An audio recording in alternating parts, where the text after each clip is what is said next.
cidade e do campo. Bom, a gente vai em frente na pauta.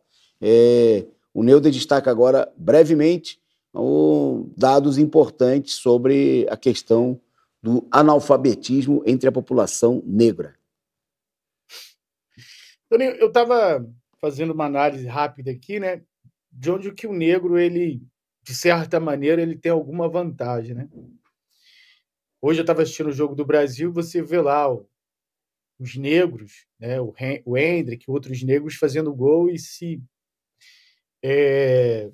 popularizando e se colocando contra os melhores jogadores do mundo. A gente teve o melhor jogador do mundo, que foi o Pelé, que era um negro.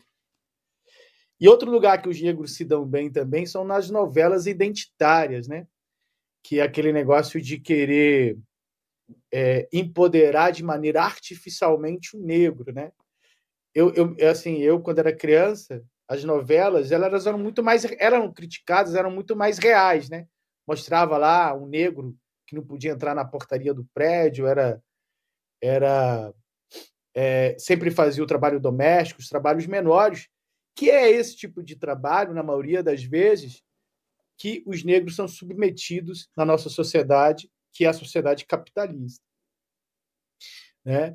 E eu acho que... Por que eu estou fazendo esse ensaio? Né? Essa política identitária, ela, como eu falei aqui, ela sempre tenta empoderar os negros, empoderar as mulheres de maneira artificial. E eu acho que esses dados aqui, né, eles denunciam isso aí. Né? Se você for... Hoje, as prisões brasileiras, mais de 90% das pessoas que estão presas hoje no Brasil ou são negros ou pardos, né? Ou estão ali, são maioria negra, absolutamente. É no caso do analfabetismo também no Brasil. Hoje, né, por mais que diante de alguns anos vem diminuindo bastante o analfabetismo no Brasil, né, mas a diferença entre negros analfabetos e brancos analfabetos, apesar da diminuição, principalmente dos negros, do ponto de vista do analfabetismo, ainda é muito grande. Então, a gente viu aqui alguns dados, né? E eu queria pedir para o pessoal, mas eu vou ter que ler, porque são dados e a gente não pode fugir muito desses dados, né? Que é os dados do IBGE e do PNAD, né? De 2016 a 2023, mostra que o analfabetismo entre os negros é o dobro do registrado entre os brancos, com 7,1 entre os pretos e pardos, em comparação com 3,2 entre os brancos.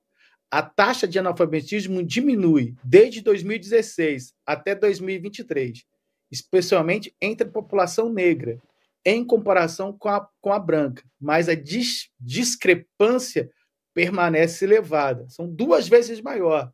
Então, assim, o que é ruim já foi pior. Né? Então, eu quero fazer essa relação, essa análise aí, em relação a essa política identitária, que é uma relação forçada, né? Que pega alguns negros, né, que tiveram algum tipo de ascensão social e coloca essas pessoas como se fosse uma realidade social para todos, e não é. Essa é a realidade. Né? Então, por mais que dentro da universidade tenham entrado mais negros, mas o número entre brancos e negros dentro da universidade é muito maior em relação aos brancos, principalmente naqueles cursos de elite, né? Cursos de engenharia, cursos de medicina. Esses cursos, a diferença é abissal. E uma coisa que chama muita atenção aqui, né, que a relação do analfabetismo está relacionada diretamente com a relação da miséria. Então, você pega as regiões mais miseráveis do país, onde existem mais pobres do país, essa é a região que você vai ter mais analfabetos e a maioria é negro, chegando a 5,1 milhões de pessoas. Essa é a nossa realidade. Hoje, em 2023, hoje não, estamos em 2024, até o ano passado, em 2023, essa era a realidade. 5,1 milhões de pessoas, né? Onde a maioria dessas pessoas, né, são negras. 2 vezes mais negros, entre a população negra e branca, 2 vezes maior o número de negros analfabetos.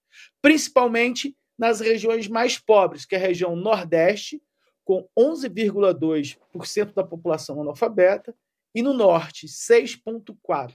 Para vocês terem uma ideia, no Sudeste, que é a região mais rica do país, só 2,8% da população é analfabeta.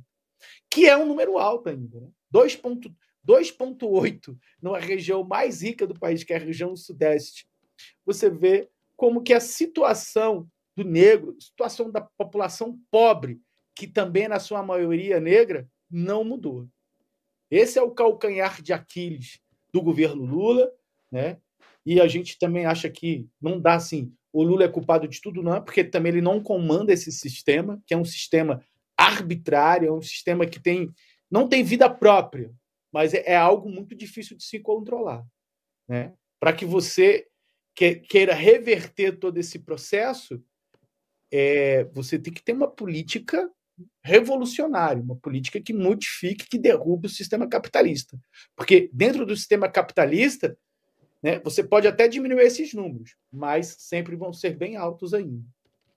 Então, como eu falei, né, esses dados mostram claramente que a pobreza e a miséria generalizada são as principais causas do analfabetismo, evidenciadas pela concentração de analfabetos no Nordeste, região marcada onde sintomas do atraso, como a falta de investimentos em educação, são mais chocantes. Última coisa, só para fechar esse comentário aqui, que tem a ver com o golpe de Estado de 2016, que aumentou essa situação. Porque até então, o governo Dilma tinha políticas públicas da pátria educadora. E tudo isso foi abolido, tudo isso foi cortado diante dos interesses de uma minoria, aquela minoria que é dona de 1% do PIB nacional, essa maioria que são de brancos, né, que são as pessoas que orquestraram o golpe de Estado, fez com que essas políticas que pudessem diminuir essa realidade cruel brasileira, né, fossem interrompidas. Então, a gente está vendo que é um problema. As pessoas geralmente gostam de colocar, é um problema de gerência. Não, não é um problema de gerência, né? Antes de ser um problema de gerência, é efetivamente um problema político, né? De centenas de anos, né?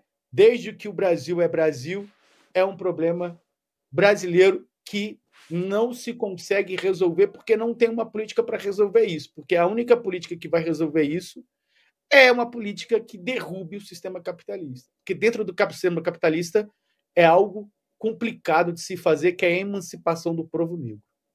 É isso, Antônio Carlos? Ok.